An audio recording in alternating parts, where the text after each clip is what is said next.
The President of the United States, Donald Trump, has invoked the International Emergency Economic Powers Act. He has placed 25% tariff on Canadian goods, with the exception of oil and gas, where he has placed 10%. Mexican goods, 25%. Chinese goods, 10%. Our Prime Minister Justin Trudeau has retaliated with a $155 billion worth of tariff on American goods. Let's listen to what Prime Minister Justin Trudeau has to say. Bonsoir. Good evening. Today, the United States informed us they will be imposing 25% tariffs on Canadian exports to the United States and 10% on Canadian energy. A decision that, should they elect to proceed with, should take effect on Tuesday, February 4th. Cette décision met en péril une relation économique historique. Une relation qui a été la source de tellement de richesses, de prospérité et de possibilités des deux côtés de la frontière. Tonight, first, I want to speak directly to Americans, our closest friends and neighbors.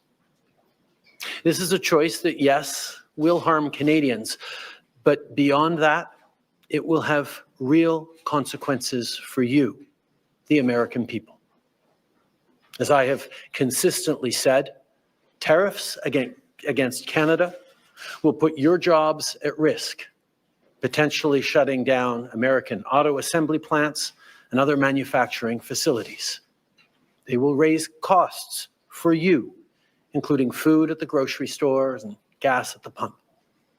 They will impede your access to an affordable supply of vital goods crucial for U.S. security, such as nickel, potash, uranium, steel, and aluminum. They will violate the free trade agreement that the President and I, along with our Mexican partner, negotiated and signed a few years ago. Prime Minister Trudeau, you should know better.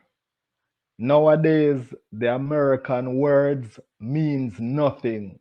They are going back on their words, left, right, and center. All their agreements doesn't work the paper is written on. They are going back on almost all their agreements. I don't know if it even makes sense signing any agreements with the United States, especially Donald Trump. This trade war is crazy. But it doesn't have to be this way. As President John F. Kennedy said many years ago, geography has made us neighbors, history has made us friends, economics has made us partners, and necessity has made us allies. That rang true for many decades prior to President Kennedy's time in office and in the decades since. From the beaches of Normandy to the mountains of the Korean Peninsula, from the fields of Flanders to the streets of Kandahar, we have fought and died alongside you. During your darkest hours, during the Iranian hostage crisis, those 444 days we worked around the clock from our embassy to get your innocent compatriots home. During the summer of 2005, when Hurricane Katrina ravaged your great city of New Orleans, or mere weeks ago, when we sent water bombers to tackle the wildfires in California. During the day the world stood still, September 11th, 2001, when we provided refuge to stranded passengers and planes. we were always there, standing with you, grieving with you, the American people. Yes, we will do that, but we still won't be the 51st state. We won't do that. Together, we've built the most successful economic, military, and security partnership the world has ever seen. A relationship that has been the envy of the world. Yes, we've had our differences in the past, but we've always found a way to get past them. As I've said before, if President Trump wants to usher in a new golden age for the United States, the better path is to partner with Canada, not to punish us. Canada has critical minerals, reliable and affordable energy, stable democratic institutions, shared values, and the natural resources you need. Canada has the ingredients necessary to build a booming and secure partnership for the North American economy, and we stand at the ready to work together. No more California wine for me.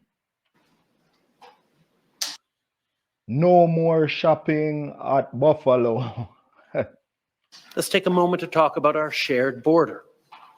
Our border is already safe and secure, but there's always more work to do. Less than 1% of fentanyl, less than 1% of illegal crossings into the United States come from Canada.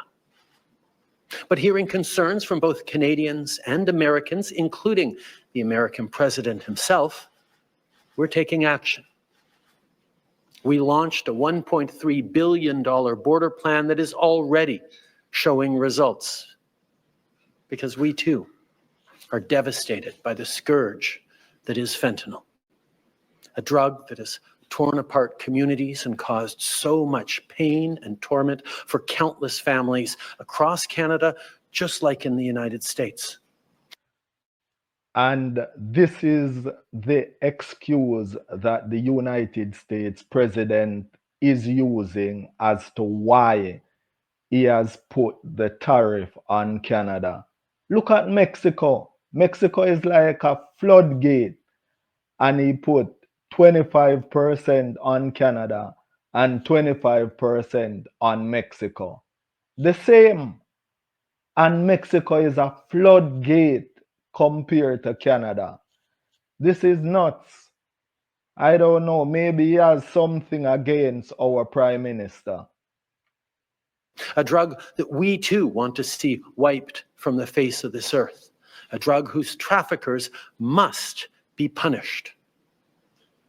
As neighbors, we must work collaboratively to fix this. Unfortunately, the actions taken today by the White House split us apart instead of bringing us together.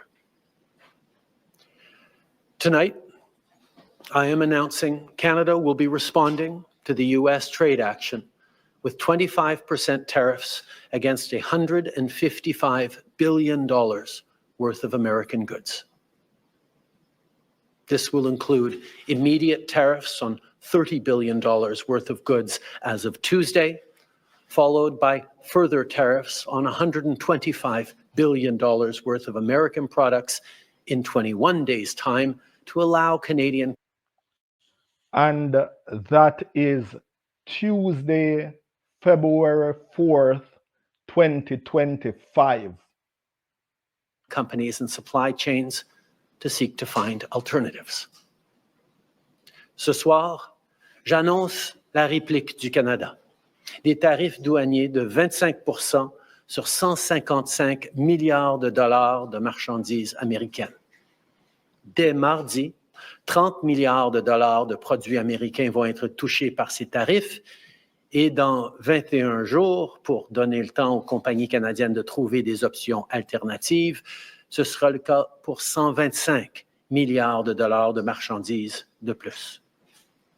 Like the American tariffs, our response will also be far-reaching and include everyday items such as American beer, wine, and bourbon, fruits and fruit juices, including orange juice, along with vegetables, perfume, clothing, and shoes.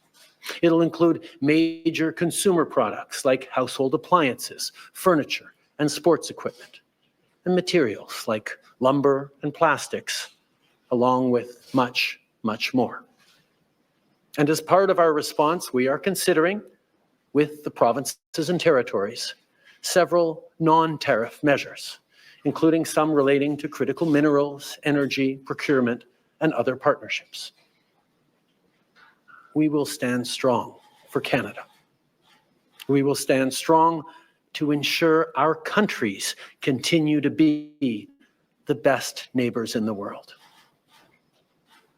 With all that said, I also want to speak directly to Canadians in this moment. I'm sure many of you are anxious, but I want you to know we are all in this together.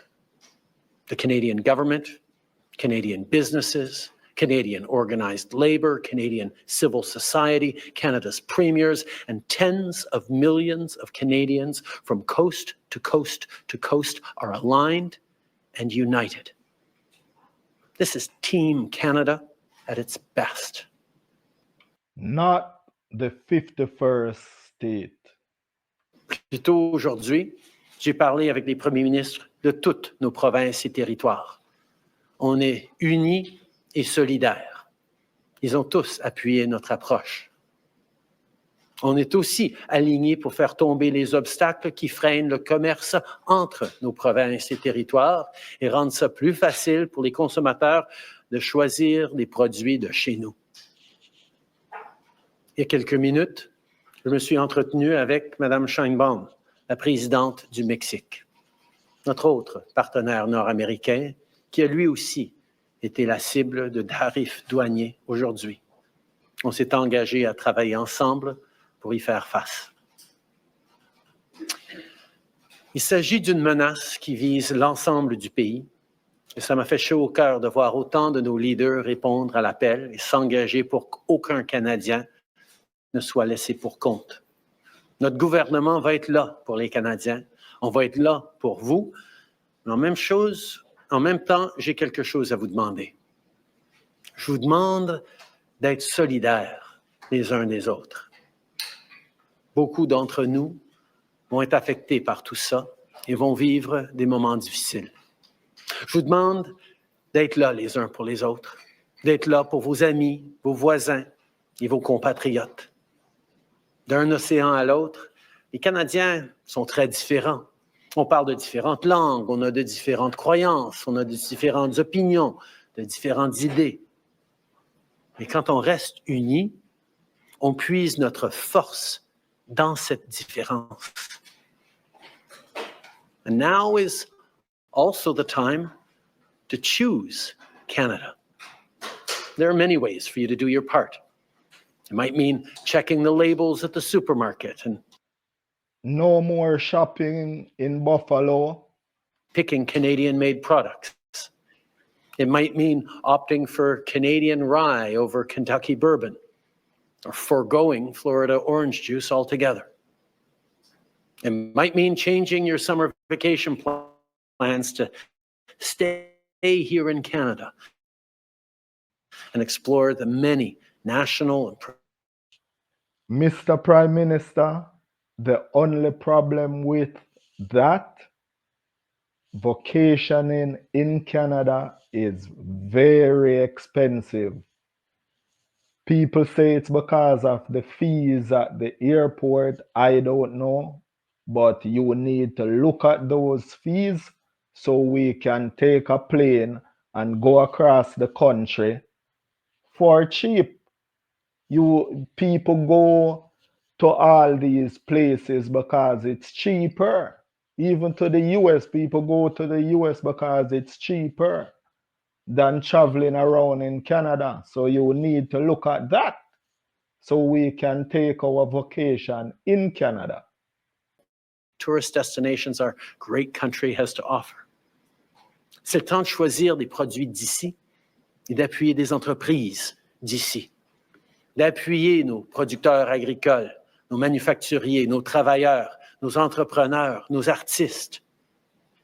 It might mean doing all of these things or finding your own way to stand up for Canada. In this moment, we must pull together because we love this country. We pride ourselves on braving the cold during the long winter months. We don't like to beat our chests, but we're always out there, waving the maple leaf loudly and proudly to celebrate an Olympic gold medal. On a notre propre identité, notre propre histoire et nos propres valeurs. Les Canadiens sont accueillants, ouverts, novateurs, ambitieux. On préfère régler nos disputes avec diplomatie, mais on est prêt à se battre quand c'est nécessaire. Canada is home to bountiful resources, breathtaking beauty, and a proud people who've come from every corner of the globe to forge a nation with a unique identity worth embracing and celebrating. We don't pretend to be perfect, but Canada is the best country on earth. There's nowhere else that I and our 41 million strong family would rather be, and we will get through this challenge. That I agree with you with 100%. We will never be the 51 state. Never. Just as we've done countless times before, together. Thank you. Merci. Vive le Canada. All right, so we'll take 20 minutes of questions, 20 minutes de questions. One question, one follow-up, une question, un suivi. Merci. Bonsoir, Monsieur le Premier ministre, Raymond Filion de TVA. Est-ce que vous avez parlé ou tenté de parler avec le président Trump aujourd'hui ou dans les derniers jours? Ça fait depuis l'inauguration que j'essaie de rejoindre le président. J'espère pouvoir lui parler bientôt. It's been since the inauguration that I've been reaching out to speak with Donald Trump. I hope to speak with him sometime soon. Dans son décret qu'il a signé aujourd'hui, M. Trump menace. And this is why I say maybe President Trump doesn't like our Prime Minister, because he's trying to talk to him, but he's not responding. But we'll see. I got this stream from the Prime Minister's YouTube channel in his live section. You guys can go check it out. Leave your thoughts below. Watch another video. Thanks for watching. Please share, subscribe, thumbs up. Always want more. Buy Canadian. And I will catch you in the next one.